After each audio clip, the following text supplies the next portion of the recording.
지구적 위기가 계속되고 있지만 계절은 시간은 흘러서 고유명절 추석이 앞두고 있습니다. 3월 달에 제가 들판을 나가본 적이 있는데 아무것도 없었는데 지금 가보면 아무것도 없던 곳에 벼가 자라서 누렇게 고개를 숙이고 이제 추수를 기다리는 이와 같은 귀한 모습을 목격하게 됩니다. 위기는 우리에게 있지만 시간은 흘러서 열매 맺는 모든 것들은 열매를 맺고 꽃을 피는 모든 것들은 꽃을 피우고 있습니다.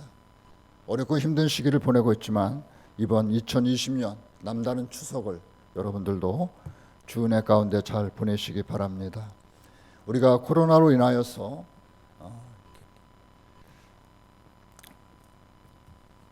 많은 친척들은 만나지 못하지만 가족끼리 또 식구끼리 오손도손 안전하게 잘 보내셔서 저는 우리 많은 매스컴에서 이 추석이 재확산의 계기가 될까 두렵다 이런 얘기를 하고 있는데 여러분 재확산의 기회가 아니라 코로나를 잠재우는 그와 같은 제1단계가 시작되는 그런 귀한 시간들이 될 수 있기를 바랍니다. 사랑하는 성도님들, 오늘 저는 성경 읽기를 따라서 오늘 이번 주간에 에스더를 우리가 좀 만나게 됩니다. 여러분들은 신앙인이 되고 나서 신앙인으로 살아가면서 어떤 삶을 살아가고 있습니까? 신앙인이 되었다는 것은 뭘까요? 여러분, 신앙인이 된 우리는 신앙의 삶의 우선순위에 두는 것을 우리가 배우게 됩니다. 다시 말해서 우리의 삶의 중심이 성경의 가르침을 따라 살아가게 됩니다. 성경의 가르침이 즉 하나님 말씀이 우리로 하여금 끊임없이 하나님 중심의 우선순위를 두고 살 것을 말씀하고 있습니다. 우리가 성경을 펴지 않고 성경을 모른 채 신앙생활을 하면 신앙생활은 취미가 될 수 있습니다. 습관처럼 살 수도 있습니다. 그러나 말씀을 펴고 말씀을 읽고 말씀 속에서 신앙생활을 우리가 하려고 노력하면은 우리의 삶의 우선순위가 하나님 중심이 될 수밖에 없다는 사실을 고백할 수밖에 없습니다. 여러분, 또한 우리는 예수를 주님으로 고백하는 그리스도인입니다. 예수를 주로 주님으로, 예수를 그리스도로, 예수를 주님으로 고백한 예수 중심의 삶이 신앙생활의 본질인 것입니다. 나 중심이 아니라 예수를 중심으로 하는 예수 중심의 삶, 그리스도 중심의 삶, 이것이 신앙의 본질인 것입니다. 뿐만 아니라 우리가 교회를 주님의 몸된 교회라 이렇게 우리가 성경은 말씀하고 있습니다.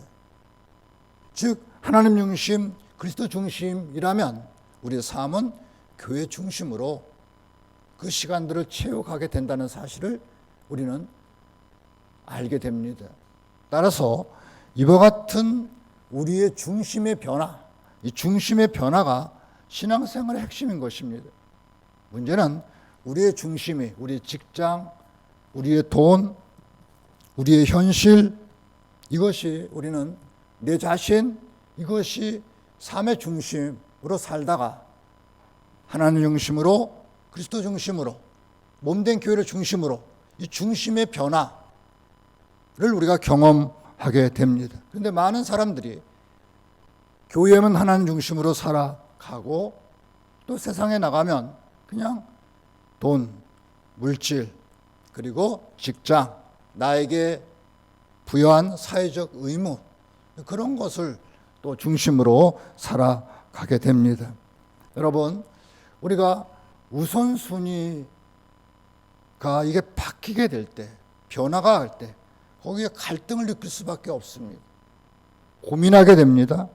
혼란스럽습니다. 선택해야 됩니다. 희생해야 됩니다.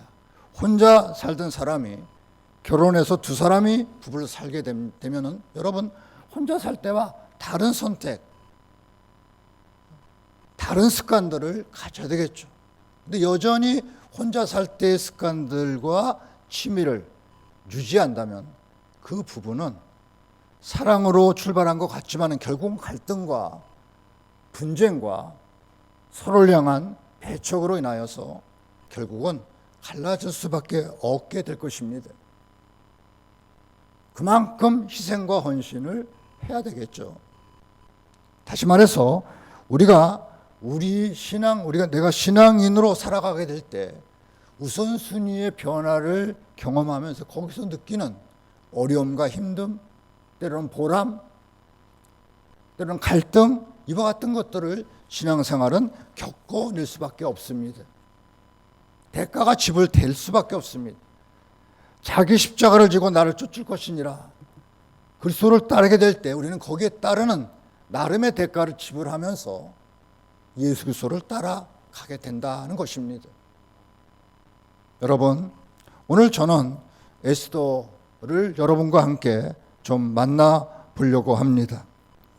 알다시피 여러분, 에스더는 이방 나라, 즉 자기 나라가 아닌 이방 나라, 자기를 지배하고 있는 그 나라의 왕비가 되었습니다. 개인적으로는 아주 출세하신 분입니다. 그죠? 한 어떤 제국의 어쨌든 왕비가 되었다는 것은 그 개인적으로 대단한 출세에 오른 사람입니다. 그런데 여러분, 그는 그 남편 되는 왕과 다른 유대인이었습니다.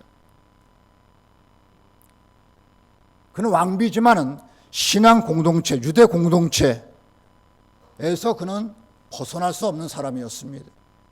우리가 잘 아는 것처럼 여러분, 모세 히브리인의 아들이었습니다. 그런데 버려져서 애굽의 왕자가 되었습니다. 그렇지만은 그의 삶의 울타리는 항상 신앙 공동체였습니다. 요셉 형들에게 버려졌습니다. 이런 과정을 거쳐서 그는 애굽의 총리가 되었습니다. 그는 그 위치에 섰지만 그의 삶의 울타리는 여러분 신앙 공동체였습니다. 이것이 바로 삶의 우선순위인 것입니다. 여러분, 히브리서 11장에는 모세의 삶을 이렇게 말씀하고 있습니다. 믿음으로 모세는 장성하여 바로의 공주의 아들이라 칭함받기를 거절하고. 바로의 공주의 아들, 대단한 위치고 대단한 권력이고 대단한 특권입니다. 근데 그것을 거절했다. 도리어 하나님 백성과 함께 고난받기를 잠시 제약의 낙을 누리는 것보다 좋아하고 하나님 백성과 함께하는 것을 더 좋아하고 그리스도를 위하여 받는 수모를 애굽의 모든 보화보다 더 큰 재물로 여겼다. 이렇게 모세의 삶에 대해서, 모세가 선택한 삶에 대해서 이렇게 말씀하고 있습니다. 여러분들은 두 사이에서 왔다 갔다 어떤 것도 결정하지 못한 채로 때로는 신앙인의 모습으로 때로는 세상 사람들로 이렇게 우리가 살아갈 때가 많이 있습니다. 여러분, 에스더서를 읽으면서 우리는 무엇이 우리가 소중한 것인가?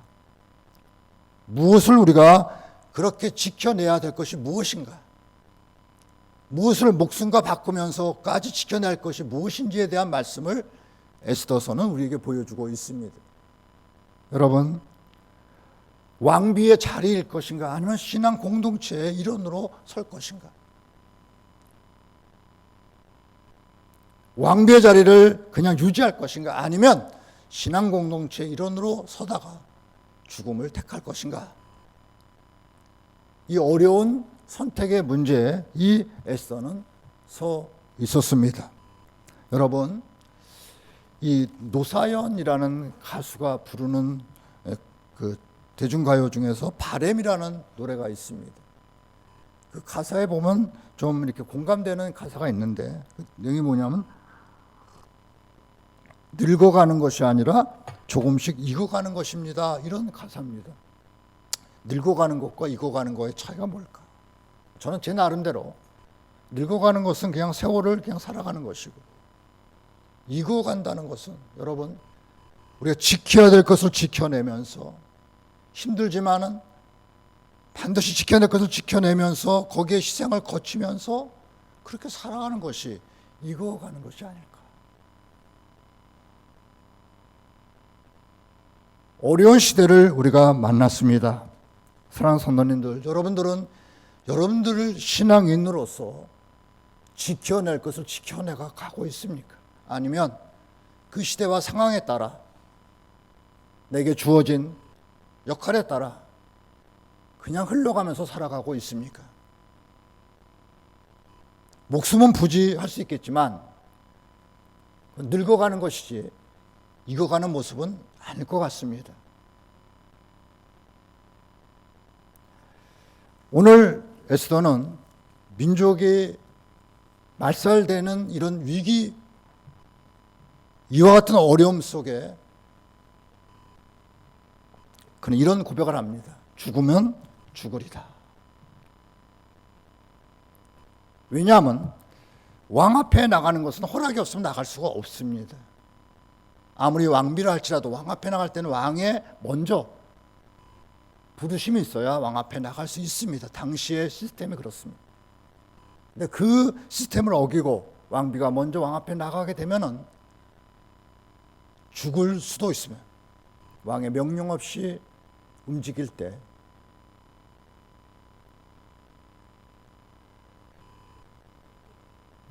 남편 되는 왕은 이 왕비를 부르지 않았습니다. 그래서 왕 앞에 간다는 것은 죽음을 무릅쓰고 가야 되는 것입니다. 그는 삼촌을 통해서 들은 민족의 말살 정책 앞에서 삼촌의 얘기를 들으면서 이제 왕 앞에 나가려고 합니다. 그때 한 고백이 죽음은 죽으리다 라는 고백입니다. 절박하고 그리고 아주 무거운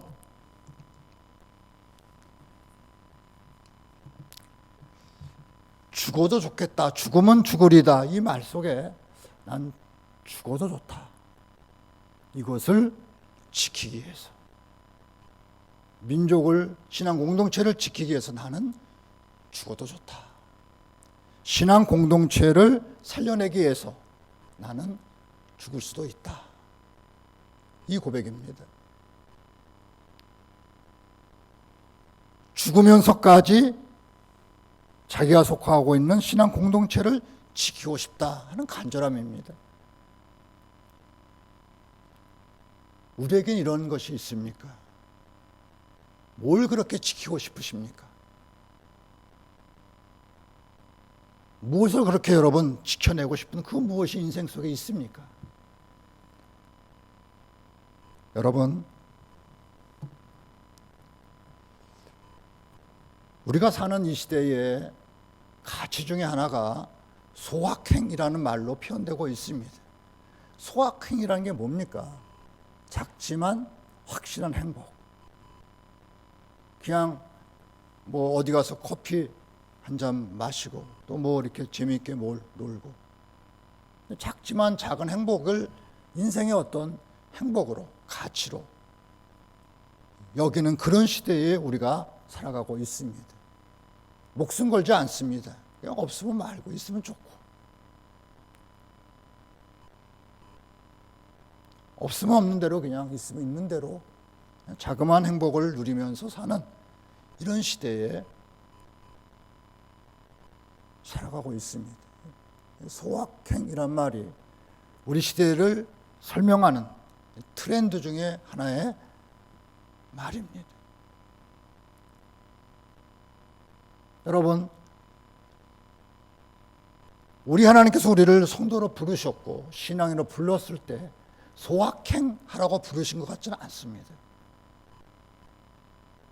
그것이 필요 없다, 무가치하다 그런 의미가 아니라 소확행처럼 살다가 살아가도록 그렇게 우리를 불러주신 것 같지는 않습니다.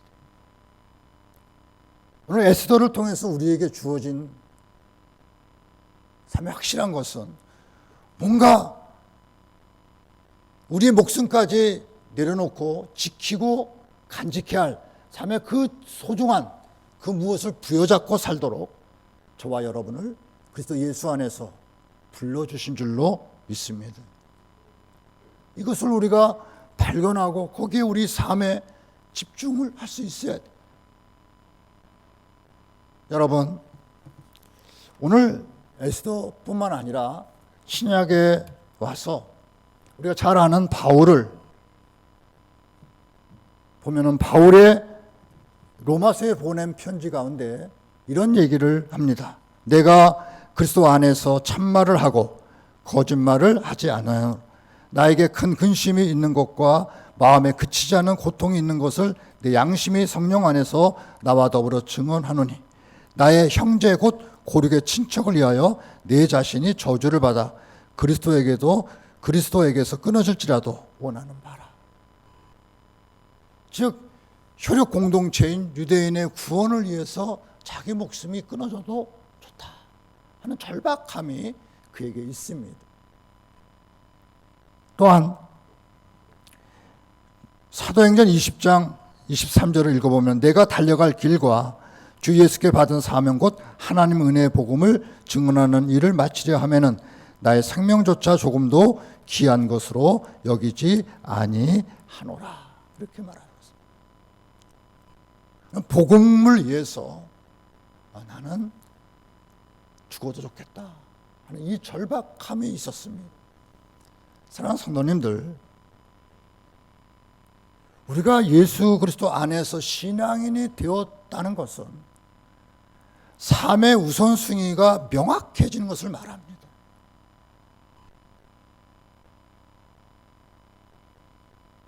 이런 조그만 행복들 속에서 우리 인생을 시줄과 날줄처럼 쌓아가는 사람이 아니라 그 하나의 선명한 하나님의 부르심 앞에서 자기 인생을 올인하고 집중하고 그리고 하나님 앞에 헌신하는 사람들로 저와 여러분이 부름받았다는 사실을 기억할 수 있기를 바랍니다. 집장만 하는 것 좋고요. 뭐 먹고 누리고 옷 입고 뭐 좋습니다. 그런데 정말로 중요한, 여러분 한번 생각해 보실까요? 우리가 일제 강점기를 보냈습니다. 많은 사람들이 그 일제 강점기에 먹고 살기 힘들죠. 그냥 근근히 그냥 살아왔습니다. 목숨 부지하면서 살아왔. 그러나 어떤 사람들은 자신의 모든 것들을 내려놓고 오직 독립을 위해서 헌신하고 수고했던 사람들이 있습니다. 그냥 자기 근근히 살아가기, 그런 보통 평민들은 그냥 자기 목숨 부지하고 살게 갔습니다. 그러나 그 중에 어떤 사람들은 민족의 독립을 위해서 모든 것들을, 자기 자신마저도, 가족마저도, 자녀마저도 뒤로 하고 거기에 헌신하며 그 인생을 내려놓았던 사람들도 있습니다. 신앙인이 되었다는 것은 여러분 바로 그 우선순위, 그 가치에 헌신하는 사람들로 살아간다는 뜻입니다. 제가 부천에서 부목사로 있을 때 그 집사님 한 분이, 그 주공 아파트에 사는 집사님 한 분이 아주 열심히 하는 분이 한 분 계셨습니다. 근데 남편이 잘 안 나오세요. 그래서 제가 물어봤습니다. 이런 얘기를 해요.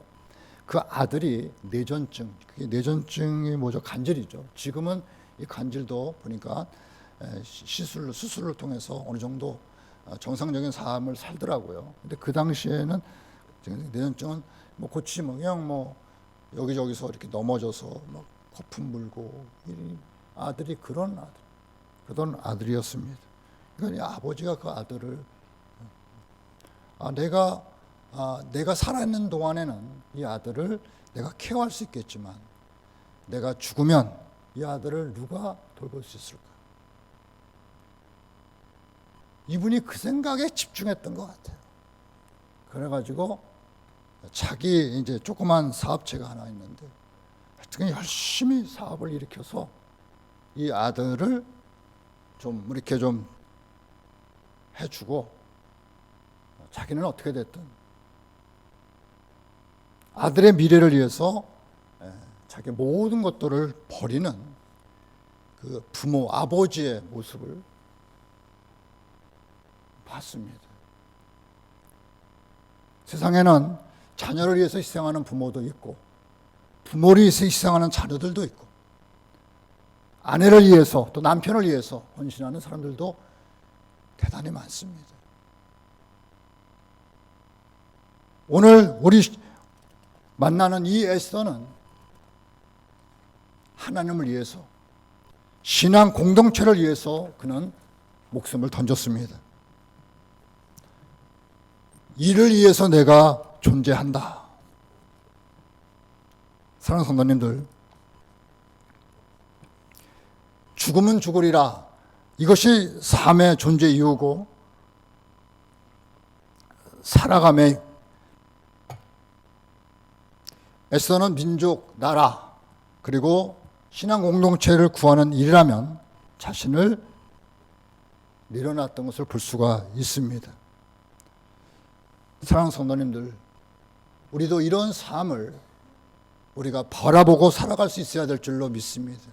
너무 작아졌어요. 하나님 저거 위로해 주세요. 저 필요한 것 이거예요. 저 상처받았어요. 여러분 언제까지 그런 얘기만 하시겠습니까? 뭐가 그렇게 대단히 상처가 되고 그 위로가 대단히 너무 자기중심적이에요. 내가 뭐 이러면 상처가 여러분 언제까지 어느 시점까지 여러분 상처만 닦다가 소중한 헌신의 자리를 놓아버리겠습니다. 말 한마디에 상처받고 주저앉고 넘어진다면 제가 코로나19가 시작되면서 그동안에 이렇게 좀 일상적으로 해왔던 운동을 이제 못했습니다. 그래서 뭘 해야 되지 생각하다가 자전거를 이제 타는 것이 제일 좋을 것 같아서 자전거를 지난 3월 달부터 타기 시작했습니다. 이제 봄이 지나고 여름이 지나면서 너무 더우니까 이게 안 돼요. 잘 안 힘들어요. 그래도 일주일에 몇 번씩 탔습니다. 이제 가을이 왔어요. 가을이 오니까 좀 시원할 줄 알았는데 이 태양광 맞바람이 보통 바람이 아니에요. 얼마나 바람이 센지 아무리 나가질 않는 거예요. 아무리 밟아도 잘 안 하고 힘들고. 그래서 제가 제 나름대로 이제 이렇게 계산한 게 있어요. 30km 쉬지 말고 가야 되겠다. 어쨌든 뭐 천천히 가더라도 쉬지 않고 30km를 늘 갑니다. 너무 힘들어요. 막 심장이 터질 것 같고 막 다리가 터질 것 같고 그래도 그래서 제가 느낀 것이 아니었어요. 한 5km 지나면 타기 싫어져요. 5km만 지나도 벌써 이게 하기 싫어. 10km 지나면 그냥 쉬고 싶어요. 그냥 주저앉아서. 그러면서 그거를 지나가면서 제 스스로 생각에 이게 운동도 그렇지만 사는 것도 이런 게 아닐까. 조금 뭐 어려움 당하면 주저앉고 싶고 또 조금 한 고비 넘기고 가면 또 그냥 이렇게 그런 게 아닐까. 그러면서 억지로 몸에 무리가 가는지도 모르고 제 스스로가 제가 세운 규칙 때문에 여러분 에스더와 좀 예수보다 조금 앞선 시대의 사람이 다니엘입니다. 여러분 우리가 잘 아는 것처럼